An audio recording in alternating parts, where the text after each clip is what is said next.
ang budget para sa DOLE. Hilabi na nga every year nagataas pa o nagataas ang numero sa mga mamumuo.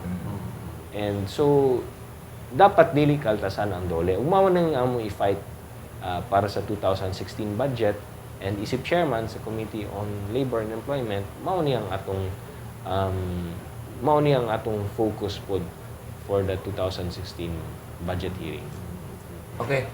Sigutan na to, Congressman Carlo, kato mga priorities diya sa Kongreso, no? Gibutyag sa House Leadership, di palang dugay. Kung unsa katong mga nag-una gani nila nga mga hisgutanan para karong third regular sessions o sa katong kinatawag natong final year sa 16th Congress. Base sa imong mga kaagi congressman, unsa ba ka dedikado ang Kongreso nga maghuman sa ilang mga legislative priorities?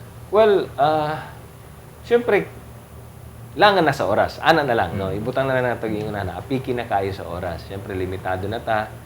Because, to be practical lang ta. Pagpatak sa January of 2016, sugod na siya sa election year. Paingon na ta sa presidential election. So, dili na ito malikayan nga pag-abot sa January of 2016, lain na ang focus sa mga politiko. Apil lang House of Representatives, apil lang Senado, focus na sila sa eleksyon. So, ang schedule sa House karon ingon ani, magbalik mi og session sa July 27. Diya sa State of the Nation address ni Pangulo. And then siguro simultaneously or during that period, diha pod isumite sa presidente ang proposed budget niya for 2016. So pagsabit ni presidente ni Ana, sugda na ang committee hearings sa budget by butang nato August, September. And then by mid-September, plenary hearings na may on the budget diha sa House of Representatives. Karon, ang rules namo sa House basta plenary session debate na on the budget, wala na ilaing pwedeng hisgutan pa. So, wala na ilaing balaod nun nga pwedeng hisgutan pa kay tanan dapat focus sa budget. Diya sa plenary.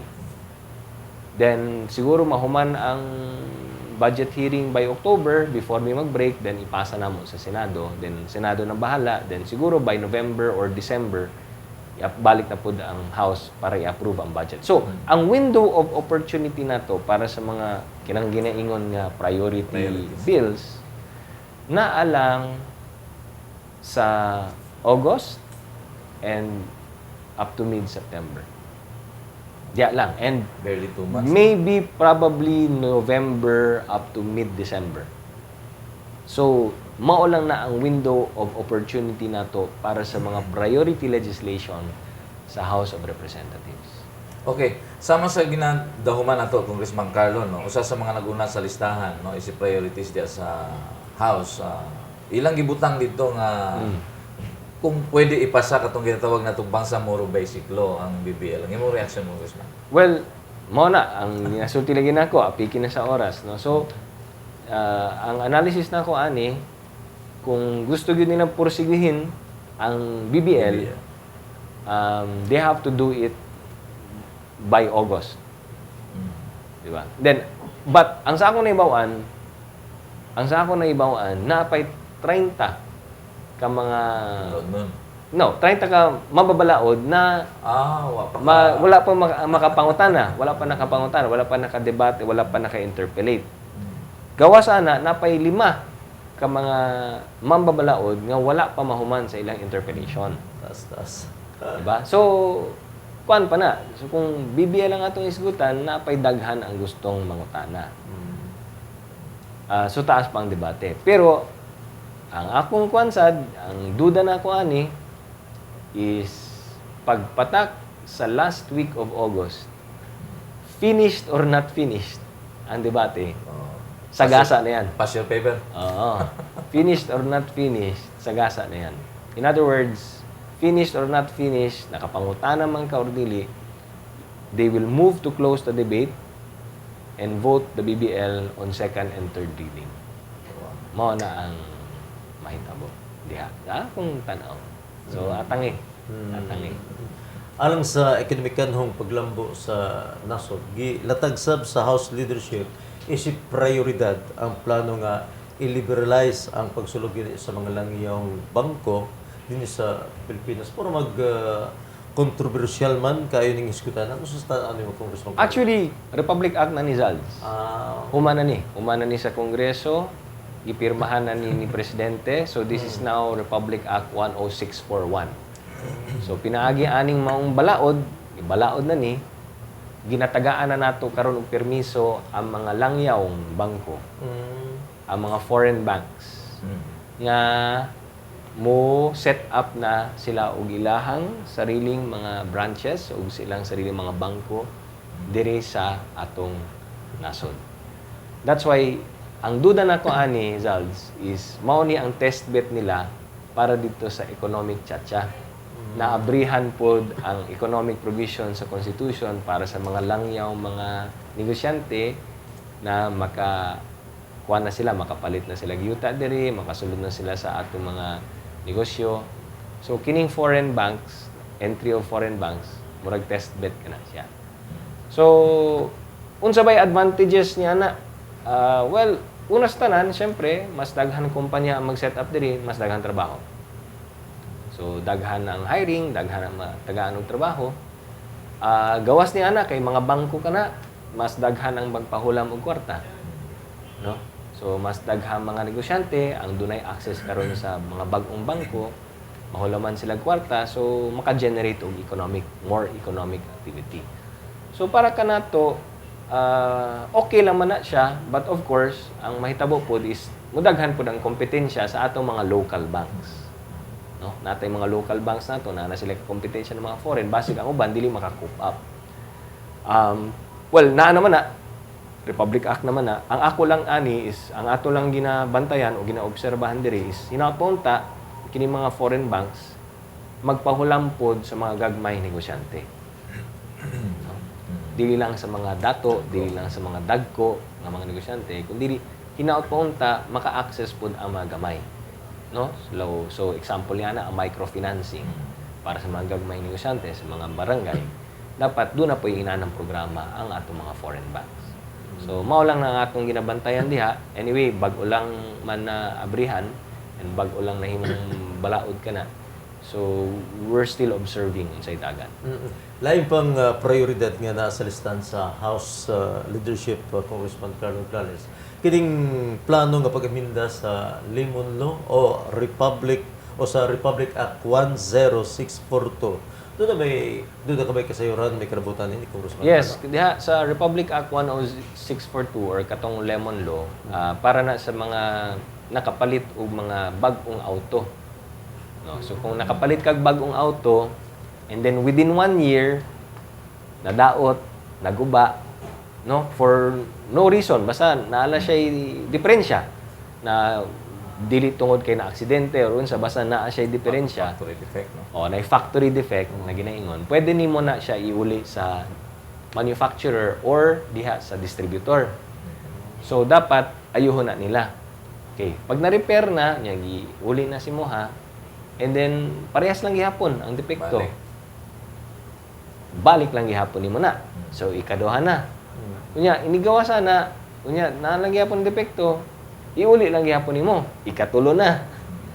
Then pagkahuman, kung naa lang gihapon, iuli lang gihapon nimo, ikaupat na. Then pag naa lang gihapon sa ikaupat nga higayon, pwede na ka magreklamo sa DTI. Pailisan na niya. Nga pailisan na nimo or tagaan na lang, i-refund na lang ka sa kung unsa may imong gigasto pagpalit ana sa maong sakyanan. So, but ang problema is naapoy option ang DTI nga for the last time i-repair. Ikalima na to. So, after sa ikaupat nga wala ma-repair ang defect, ireklamo nimo sa DTI, ang DTI pwede niyang tagaan og last chance na i-repair or pwede ka mangayog refund or pwede ka mangayog ilisa ng kambyuhan nilang bago. So ang reklamo gani sa uban nga nung upat kahigayon, Dapat tulo lang, no? Strike 3 lang good, ba? And that's why karon na ay kalihukan nga amendahan na sad. Nagikan sa upat, tulo na lang. Okay, taas upat unya napay ikalima gani. Hirit. So napay hirit nga ikalima, so naiuban nga ay dili na maayo. So amendahan nato. Tulo na lang, tulo. Strike 3 lang ta. So ana ang dagan. Okay. Naisgutan sa House Congressman Carlo ang kining isip prioridad no kining ginaingon natong charter change aron masingit kuno ang pulong katong gitawag nato unless otherwise provided by law no sa ingon mapagaan katong murag puti kaayo nga economic provision sa atong konstitusyon. Yes. So buhi pa gyud ang chatsa sa Congressman. Buhi pa. Buhi pa gyud pitik-pitik pa. Pitik-pitik pa. So, si Speaker, I think, will give it one last try. Mag one last try na po si Speaker Belmonte. Within that window of opportunity lagi na akong ginaingon. So, August ba, or September ba, or November ba, or December ba, or maybe, who knows, baka February or January. Sistingan ba? Sistingan na to. Kung magmalampuso wala ta kabalo, I don't know. Maybe not. No? Sama sa atong giisgutan sa unang episode natong miagi na murag patay naman pero pitik-pitik palagi. So I don't know unsay kuan niya. Okay. Sa mga kaigsunan, no, napay laing mga priority bills atong angay isgutan gipungutan na kay Congressman Carlo Nograles pero tagal sa nato gigayon maka-break tag ikaduha niya ay lang magawa kay mo balik na bayan. Kalambuan, Dalatuna.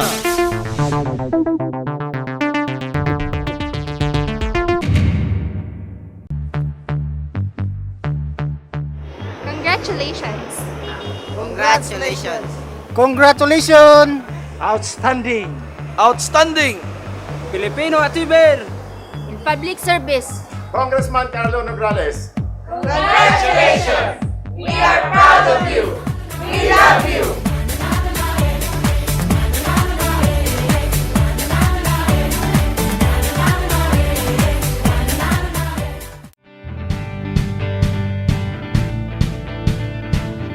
Ako si Tessa May Johnson, 20 years old, taga Barangay Lindan, Abontoran. Nag-stay ko sa DA Homes, Pampanga, Davao City.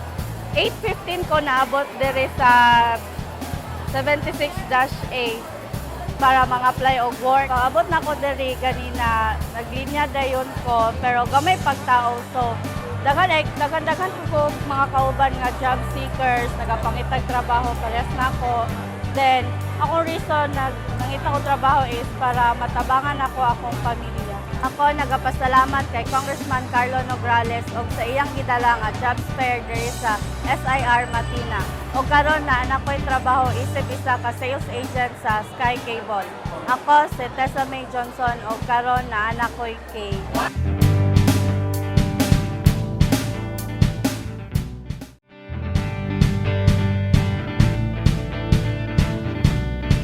Si John Ray Huyua, 27 years old. Nagpuyo ko diri alang pod sa SIR. Abot ko diri karon ko is para mag-apply. Sa oras ako pag-abot is mga around 8 o'clock na ako diri. And magdala ko og mga requirements sama sa resume and then ang passport. Okay, gidala na pod na ako siya. Nakita na ako nga daghan gyud ay ang tao dinhi ang dapitas. Gusto jud ko mo trabaho abroad kay since na ako'y extra nga mahatag sa ako ang mama since ako papa wala na karon. O karon ako nagapasalamat kang Congressman Carlo Nograles sa iyang gidala diri ang job fair dinhi sa Phase 1 SIR. Daghang salamat ko sa Adana Agency Manpower Services nga nadawat ko isip ko sa hotel worker. Og ako si John Ray Huyua og karon aduna na ko kay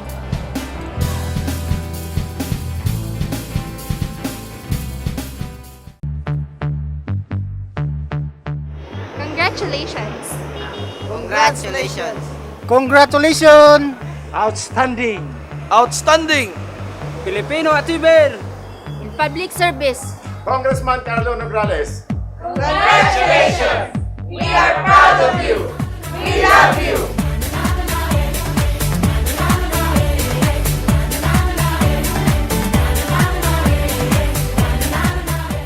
Kalambuan, Dalatuna. balik ta sa itong programang Kalambuan dala tanan mga kaigsunan atong balikan no katong lain pang mga legislative priorities diya sa House no atong nga atong pakomentaryan kay Congressman Carlo Nograles. Congressman, taas kayong listahan no sa House alang sa ilang mga prioridad. Pan gusto lang namo no nga makomentaryohan nimo ang duha pa ka laing balaod nun. Una, ang enactment sa Republic Act 10639, ang mandato nga magmando gani no sa telecommunication service providers nga magpadala og libreng mobile alerts no sa panahon nga dunay katong mga man-made o natural nga mga kalamidad na moabot sa atong nasod.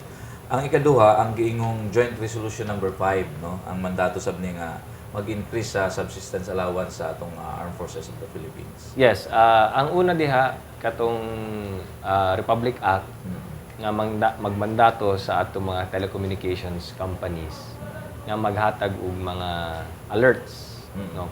Timing kay kini kay panahon na ba sa typhoon karon, so mao ni ang panahon na dunay mga maubutay nga mga dakong bagyo, simbakulang no.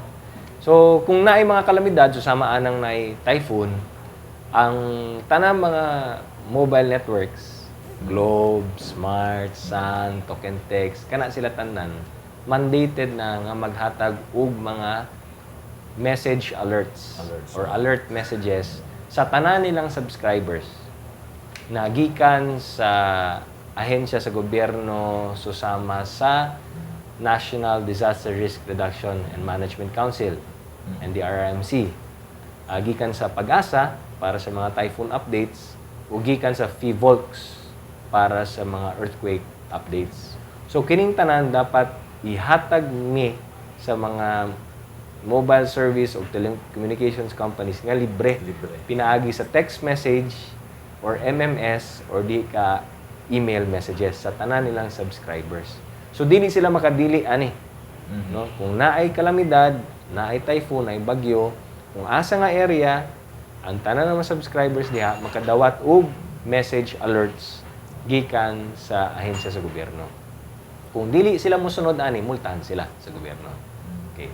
Katong ikaduha, katong Joint Resolution number 5, mao ni ang nagpataas sa subsistence allowance dili lamang para sa AFP, kundi apil ang PNP diha, apil ang mga miyembro sa Bureau of Fire, apil ang mga miyembro sa Bureau of Jail, ug apil ang mga miyembro sa Coast Guard. So makatanggap sila ng subsistence allowance gikan sa 90 pesos nahimo na karong 150. So for so many years napako sa 90 pesos ang ilang subsistence allowance, karon 150 pesos na pinaagi sa Joint Resolution ng House of Representatives ug ng Senado, Joint Resolution number 5. Okay. Gikan sa mga prioridad sa House Leadership, Congressman Carlo Nograles, ang sunod na mga pangutana naglabigit kini sa mga priorities sa komitiba. Sa House Committee on Labor, isip nga ikaw ang chairman sa maong nga komitiba, imong gihangyo si Presidente Noynoy Aquino nga ipasibaw ang mga pro-labor measures sa iyang final State of the Nation address karong July 27. Yes, tungod kay ang SONA manggod, ang State of the Nation address is usapod ka na higayon para sa Pangulo nga isulti ang iya mga legislative priorities. Hilabi na karong SONA niya na mao niyang ikalast niyang SONA. So dapat hisgutan niya kung unsa ang mga legislative priorities or mga priority bills niya diri sa nangabiling last regular session pud sa Congress. Na akong panawagan is i-appeal niya pag-mention as legislative priorities niya ang mga pro-labor laws or mga balaod nun nga pending karon sa atong Committee on Labor para ipakita sa katawhan sa nasod nga kuan gyud siya, ang focus niya karon is trabaho. Kay ang kanunay nga ginareklamo or mga kanunay ang problema nato dinhi sa atong nasod is ang kawad-on sa permanenteng trabaho. No? And kung parang anako, kung ang issue, kung atong hisgutan, ang bugat nga issue karong maabot nga election is kini, trabaho. No? Kung sa una, ang last election, presidential election, ang issue was corruption. para kanako ang issue karon is kinsa ang makahatag og trabaho para og alang sa tanan.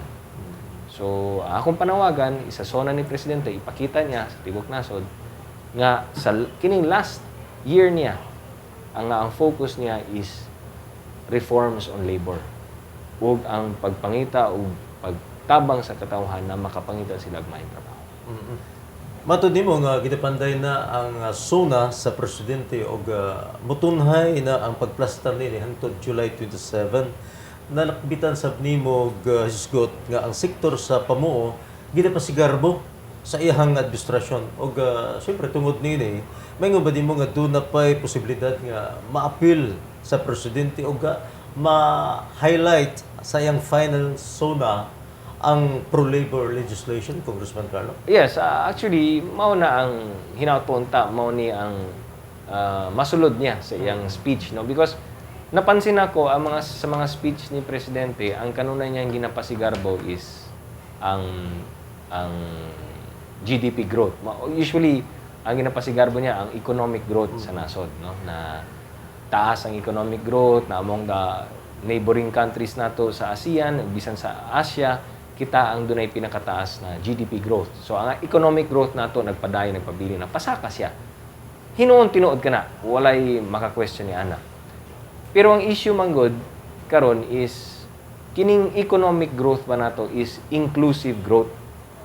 Minsa ato pa, in English man ang inclusive growth, buti pa sabot sa lakat ng pagkasulti, na tagamtaman ba sa kadaghanan sa atong katawhan, ug na-appeal ba sila ni anang economic growth. Kaya pwede man ta moingon nga GDP growth taas ang tubo sa atong ekonomiya, pero ang nagabenepisyo lamang is ang mga dato. So ang pangutana karon, ang mga pobre ba nakabenepisyo? Ang mga pobre ba ni asenso sila sa ilang kinabuhi? Which sa survey murag dili no? Sa survey murag ang sulti is dili nagpabiling pobre ang pobre, ang walay makaon nagpabiling walay makaon. So that's why ang focus karon is inclusive growth. So diha sa speech niya dapat i-highlight to niya na ang focus niya karon is ang pagpangita og trabaho, pag-generate og mga trabaho para sa katong mga walay trabaho. Kaya ang pobre magpabiling og pobre kung wala sila permanenteng trabaho. Ug mao na ang issue karon, no? Ang unsa ug kinsa ang makahatag og permanenteng solusyon sa kawad-on sa permanenteng trabaho. Hinuon natay mga mamumuo na makatrabaho sa usa ka tuig pero dili permanente. Di ba? Laktaw-laktaw sa kabulan na ay trabaho, sunod bulan wala, next month naa, sa semana naa, sunod semana wala. Laktaw-laktaw ba? So ang solusyon dapat is para sa kawad-on ug kapobrehon para maalingkawas sila diha sa maong sitwasyon. Tagaan og permanenteng solusyon, tagaan og permanenteng trabaho ng atong katawan. Okay. Gihangyo po nimo ang presidente, Congressman Carlo, nga iyang unta, no? Iyang i-appeal, no? Sa ang iyang isi prioridad ang pag-criminalize gani sa katong dili pagtuman sa occupational safety and health standards. Unsa day ka importante ang mga balaod na lang kanimo? Ang importante kani kay hot topic pa man, no? Tungod sa nahitabo sa dakong sunog sa factory sa Kentex dito sa Valenzuela, daghan ang namatay. So fresh pa kay na sa huna-huna sa atong katawhan. So kung i-highlight niya sa SONA, sa State of the Nation address, iya mapakita ang iyang pagmahal or ang iyahang focus sa atong working sector. Na ang concern niya para sa atong working sector. Kay hinuon, tinuod man kana, daghan ta mga kumpanya, daghan mga factory, diha, mo hire lagi worker pero walay pakialam. No? Labi na diha sa occupational safety and health. So, pinaagi niining maong balaod nun, kung mamahimo na siyang balaod, tagaan og gahom karon ang gobyerno nga mas ma-enforce nilang occupational safety and health, ma-criminalize ang nag-violate niini, masampulan ang mga violators, pinaagi sa imprisonment, prisuhon nato para mamahimong sample kay para ang tanan madisiplina. And more importantly nga dili na mahitabo ang nahitabo sa Kentex, dili na sad siya mahitabo sa lain pang mga mamumuo o lain pang mga kumpanya o mga pabrika ba. Okay. Gawas na ining proposed occupational safety and health law. Gihangyo po ni mga presidente nga iduso puluntan niya katong proposed job start law. Pwede Yes. pasabta daw may dugang kalam. Yes, dako pud kayong ikatabang kini ang job start because pinaagi sa atong job start ang focus ani is ang atong mga young unemployed workers, mga batanon nga walay trabaho. Kay kasagaran sa problema sa mga batanon, ini-graduate nila or kung pwede na sila magtrabaho, ang problema is dili sila makapangitag trabaho or dili dahil sila ma-hire tungod kay inexperience, walay experience. So, ma-address na to ang gap ni ini pinaagi sa job start, no? Kay sa job start, kung mamahimo na ni siyang balaod, tagaan karon og permiso ang mga kumpanya nga mo hire og mga trainees, no? Then ang mga trainees nga mga batanon, samtang gina-train sila hands-on, naa sila madawat nga allowance, no? Then pagkahuman sa training, naa sila madawat na certificate, na TESDA certificate. O pagkahuman sa training, graduate na sila, mas may chance na i-hire sila sa kumpanya kaya nakaagi naman og training. No? So, importante kayo na samtang naga-training sila, na sila allowance, napagid sila insurance, magagraduate sila, na sila diploma, then pwede ug mas dali sila ma-hire sa company. And hopefully, usag pud kini sa mga isulti ni Presidente sa SONA na usa sa mga priority bills. Yeah. Lain pang balaod nun may kalabutan sa pamuo Congressman Carlo Nograles nga gusto nimong i-prioridad sa presidente mao ang propose sa Green Jobs Law. Yes, kay sama sa akong gingon ang green jobs maka-generate og bagong trabaho. Because mao ni ang trend karon na ang atong mga lain-lain mga nasod gina-address nila ang climate change. So, usa sa pamaagi na ma-address o ma-reduce na to ang climate change o environmental degradation, siyempre, isa ang paggamit na sa mga climate-friendly technology and equipment. Ang problema is, ang atong mga mamumuo, dili pa prepared. Wala pa'y kahibalo, wala pa